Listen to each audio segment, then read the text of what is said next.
I know that we kind of cut the camera off when we chatted a little bit more, but I know that is it over 500 searches now? No, around 460. 460. So, yeah. So you'll be hitting 500 pretty soon. Not at this rate. Earlier this year, it's been a nice break in the searches, but eventually, yes. Yeah, less people have gotten. I anticipate, if not this year, most likely next year. Okay. But a bunch still, and there are happy endings and there are sad endings to them, and like to share a couple more of those. I would love to hear some more of these stories. Awesome. So I'm pretty big on the teamwork that happens between the resources. So there isn't. I'll use a question that was posed to my teacher, Greg Fuller, a while ago. I mentioned the International Society of Professional Trackers, and in 2000 there was a panel discussion between with panel experts of animal trackers, law enforcement trackers, military trackers. Greg represented search and rescue tracking, and a question was posed to him of what's the best resource to finding a missing person, and without blinking his response was whoever finds them first. And so it's a teamwork of many resources that are usually employed or deployed to look for the missing person. And so another example of a search where all these resources work together was a lady that had a mental illness that one of the signs of her illness was driving to different locations. She lived in Central Virginia, and she had driven before. When we arrived on this particular search, we learned that she had driven out of state to Mississippi or Alabama or both, a couple places at a long distance. And in this case, she parked a car at the end of a driveway of somebody she didn't know in Henry County, Virginia. And when the homeowner came home from work at the end of the day on Friday, he called in the car saying, "It's this. I don't know who this is," and reported it to the sheriff's office. They came out, ran the tags, learned that there was a missing person associated with that vehicle, and initiated a search. And their request was for VDEM resources to show up the next morning to assist with the search. And fortunately, our search and rescue duty officer convinced them that we want to deploy resources immediately, because it was February, temperatures were below freezing and getting colder, and we wanted to search for her as soon as possible. That we are trained to search at night. We work well at night. As a matter of fact, for some resources, it's a preference to work at night. So we responded, and resources were deployed as normal on what we call reflex tasks, which are linear features or areas close to the abandoned vehicle so sweep teams, ground teams, canine teams, tracking team. I'd gone out to look at a couple tracks that a bloodhound handler had called in, noticed while his hound was trailing, and when I went to look at the tracks, they appeared to be of different ages, which indicated to me that it was probably the landowner that was walking at several different times and left those footprints, so probably not relevant to the search at all. And so we went on to another task. It was a right-of-way for a power line or an underground gas line or something, but just a corridor task.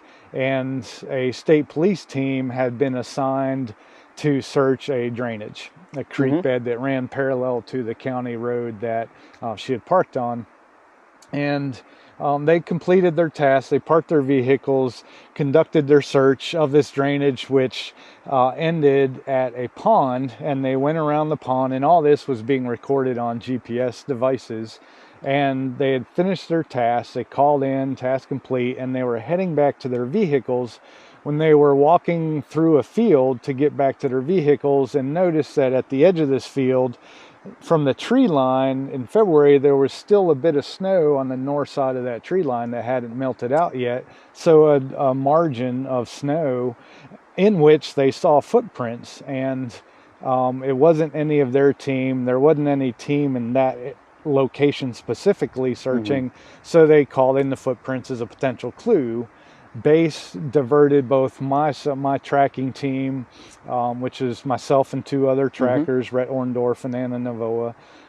We responded to that location, and base also sent a canine team, an air sent canine team, Annie Clark and her dog and Walker, out to meet up with us so that we could figure out how to manage these and respond accordingly.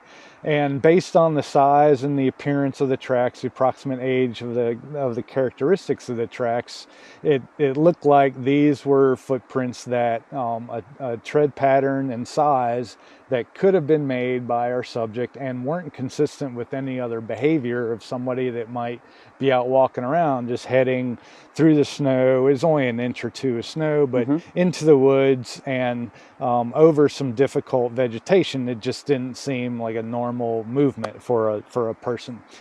So we got very interested in these tracks right away and started following them. And the canine handler and when we were discussing how to deploy our resources, we the trackers wanted to work in the immediate vicinity of the tracks and follow them. Yeah. And the way the wind was moving through the area, Annie wanted to go to another section of woods and work into the woods that way, which I thought was perfect because she would get her approach. Yep. We continued following the tracks, and 15 minutes after we finished that conversation and parted ways, we had direction to travel the tracks, but Annie came up on and her dog found the subject, status 2, which was our codes indicating somebody that needed help.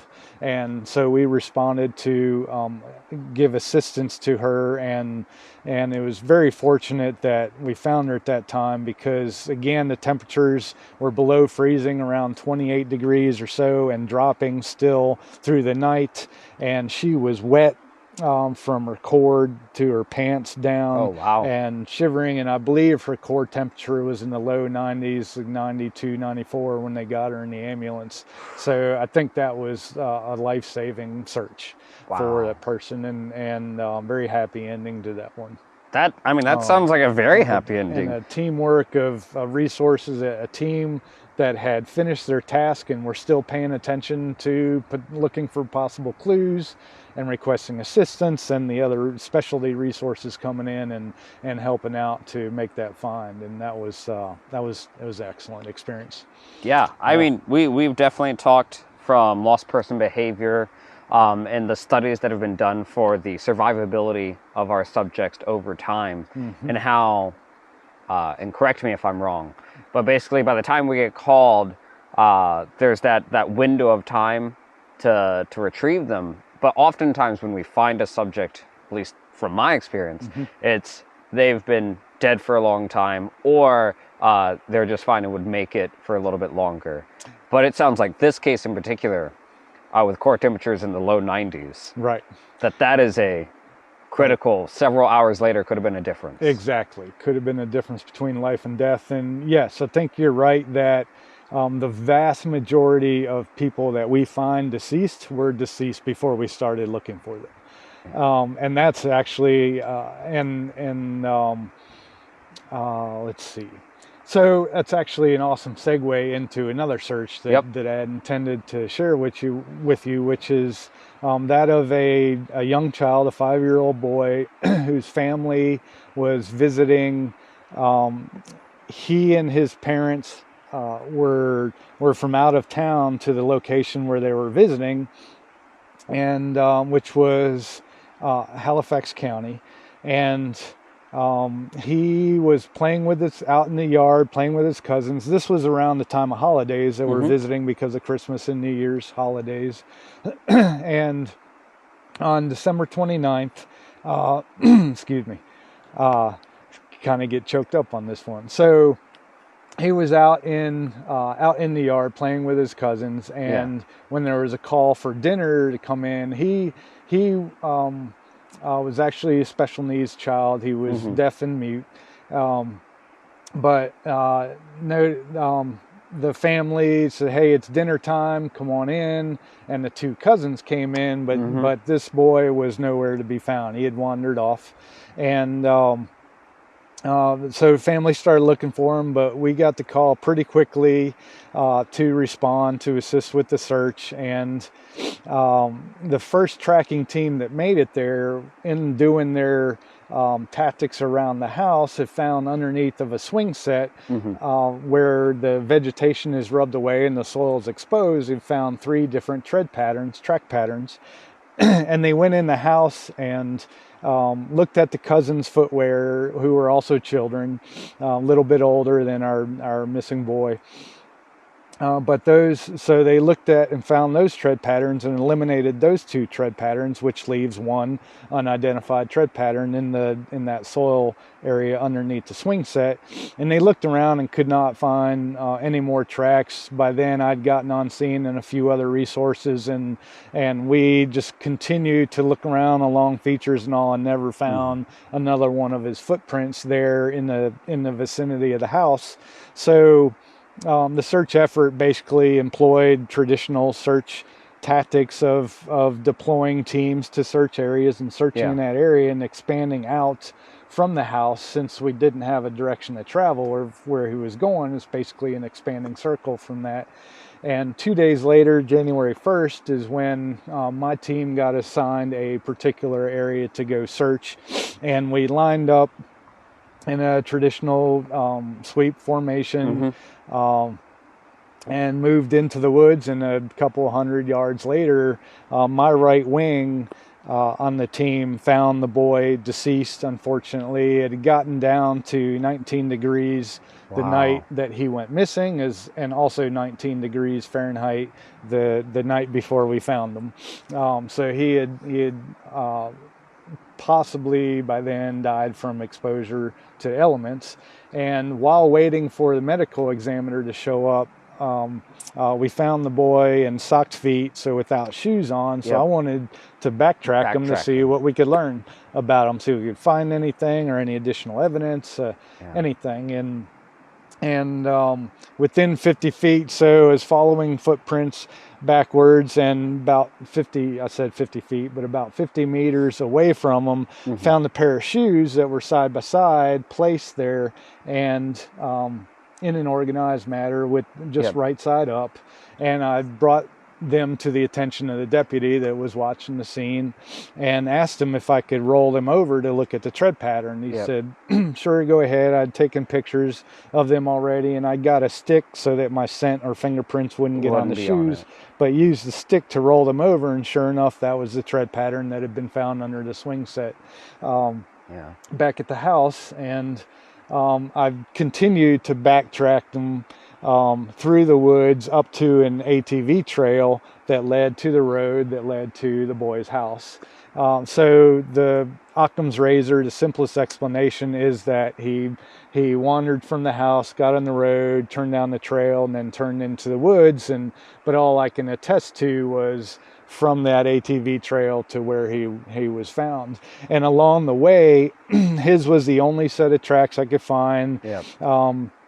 It looked like he was moving in the dark without being able to see anything, because he would come up to shrubs and get right up to them before he'd go around them, rather than avoiding them. And as he moved, and he had no flashlight or anything with him. His jacket had been removed, and that was nearby. So that was an exhibition of paradoxical undressing to me. I believe that he removed his shoes, removed his jacket, and succumbed to hypothermia in a small little drainage in the woods. And that was a very unfortunate situation, and one of the extremely few that we believe that when we started searching, a person that we found deceased was still alive.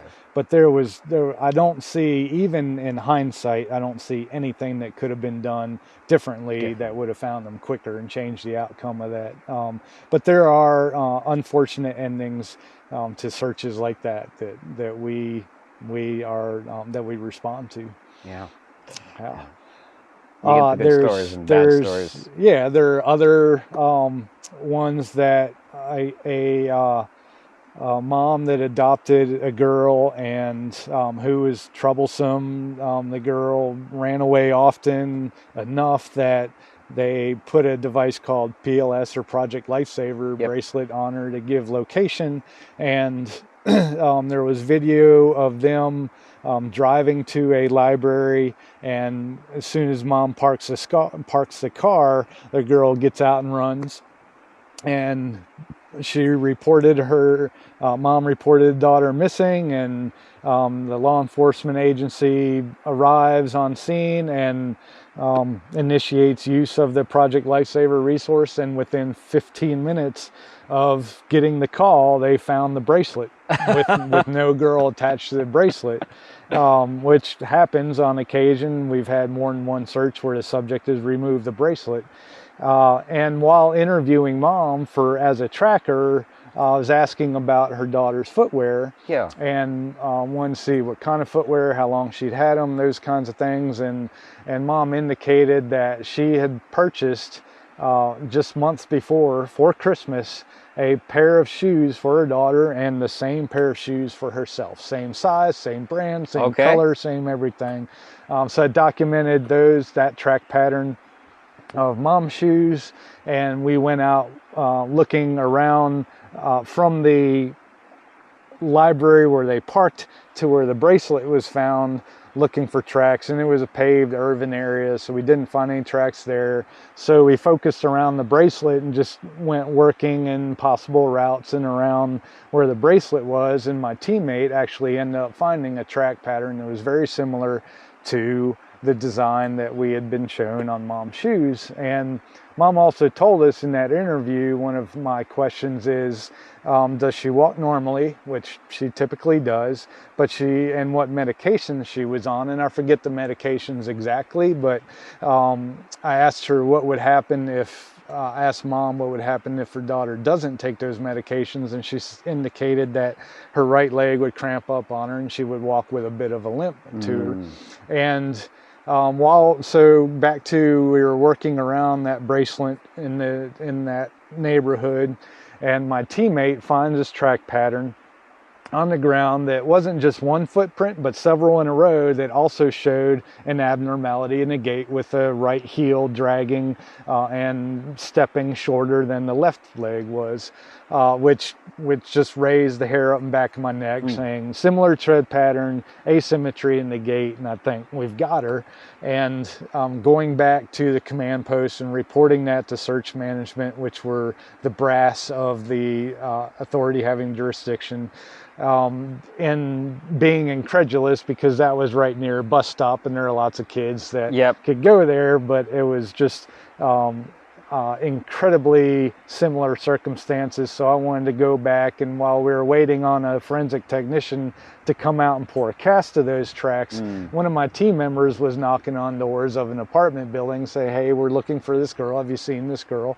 And one of the people living in that apartment complex was a girl who had just come home from school, and she had not only had a cast on her right leg, but also had that pair of shoes with the similar tread pattern. And the odds of that similarity happening are 1 in 460 at least, as far as unusual goes. But this was also another one of those unfortunate endings that the subject's body was found about 5 miles away from that location, and mom is now in jail for convicted of murder.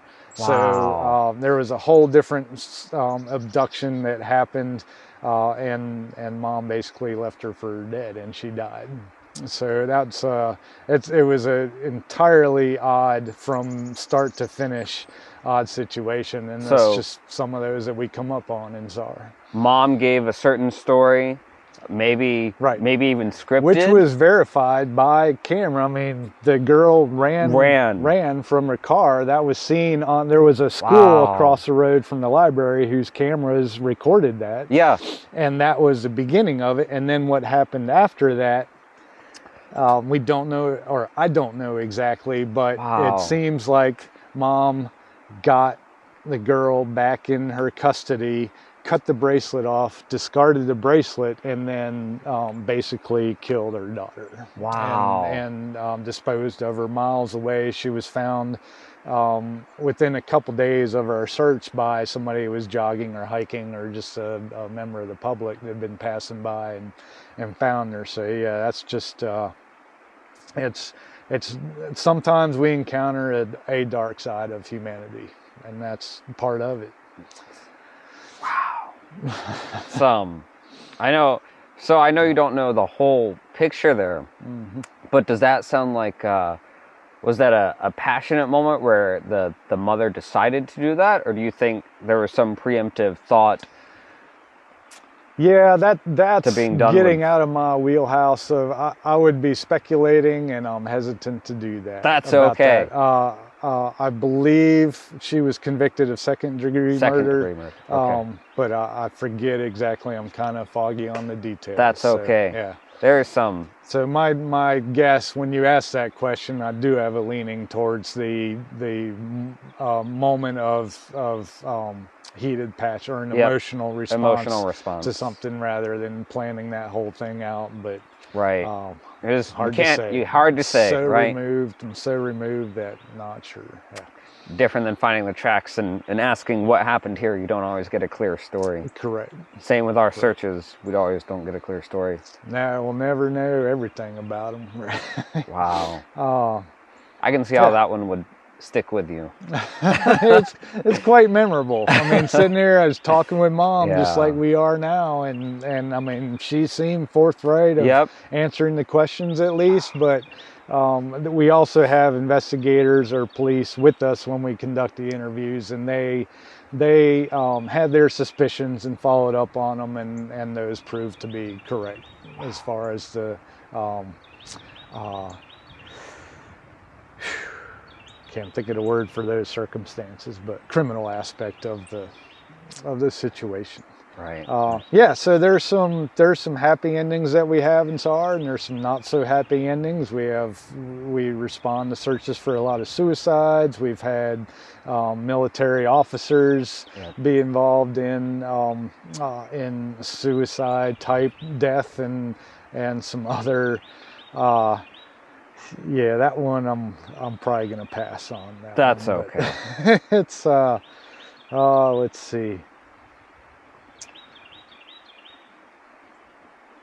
Do you have any other thoughts or like, what do you call them, catalysts for for anything more? else that no, I mean, I'm still reeling from the 3 stories that you told me now.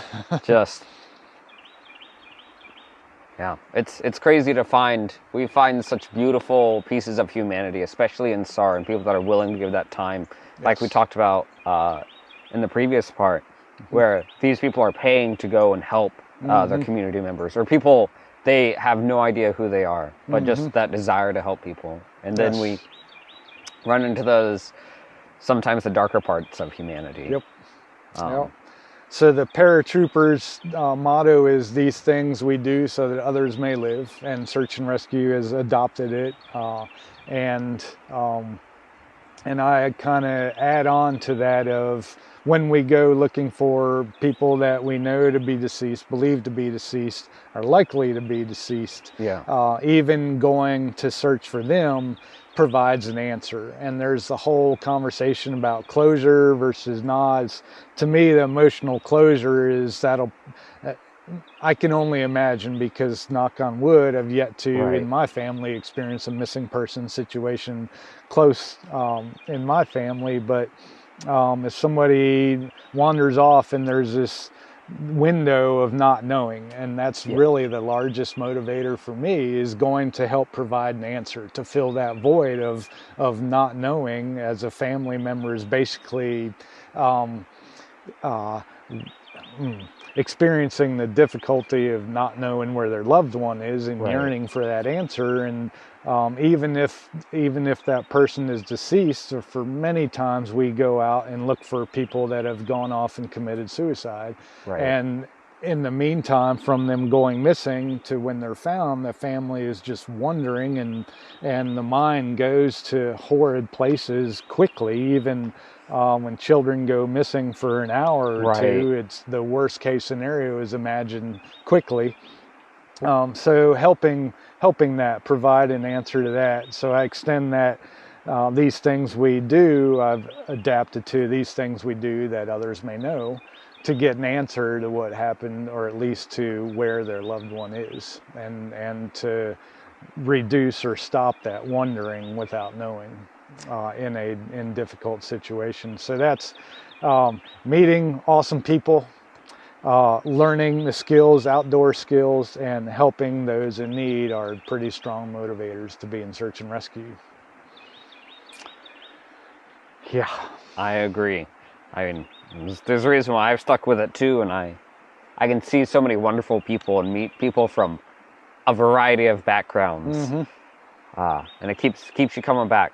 That desire to help people, and whether it's that victim or if it's their family, like you said, so that they can know and stop wondering. Yes.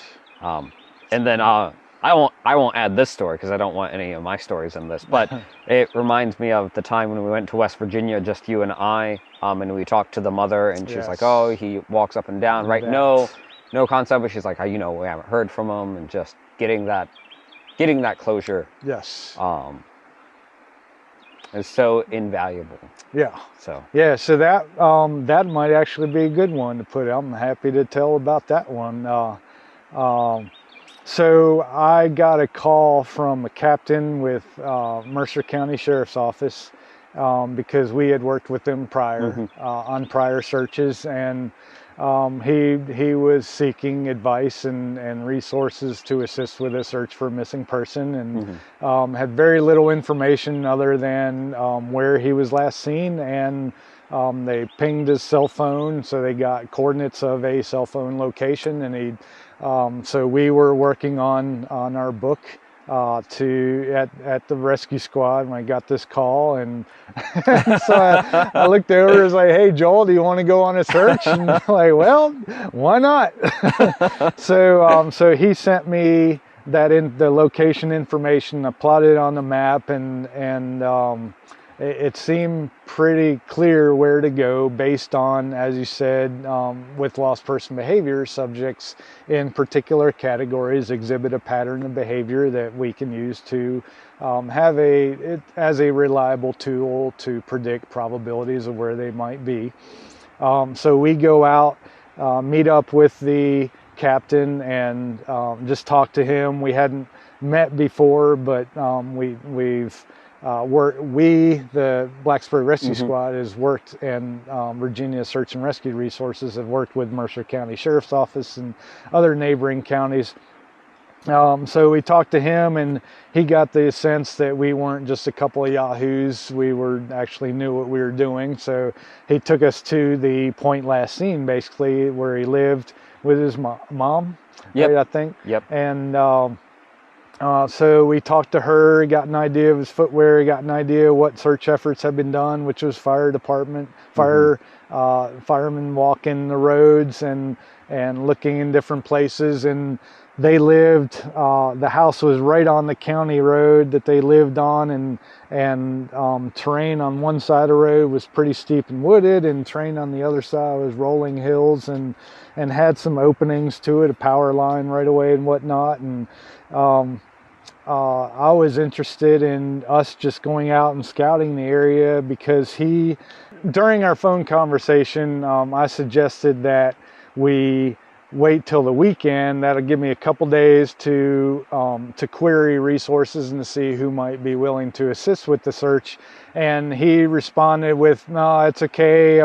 I have here in a week or so, we're probably going to get 100 to 150 community members together and just sweep and just through the area."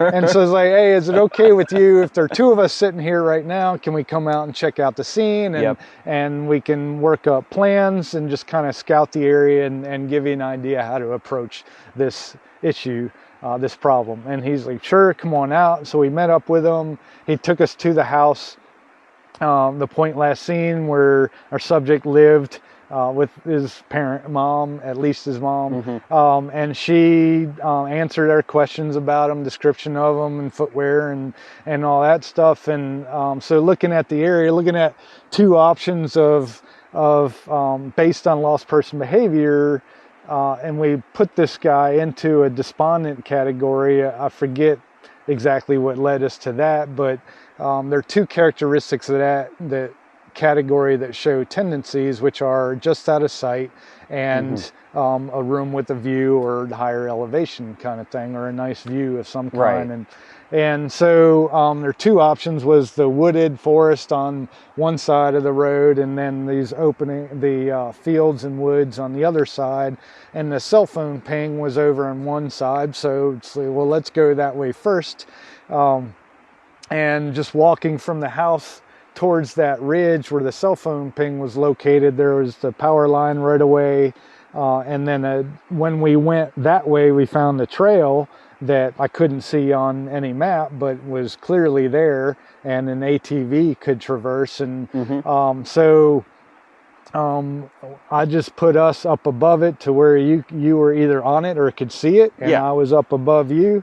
And as we came around that first ridge, I saw something blue that wasn't sure what it was. I thought it might be at first a 55-gallon barrel.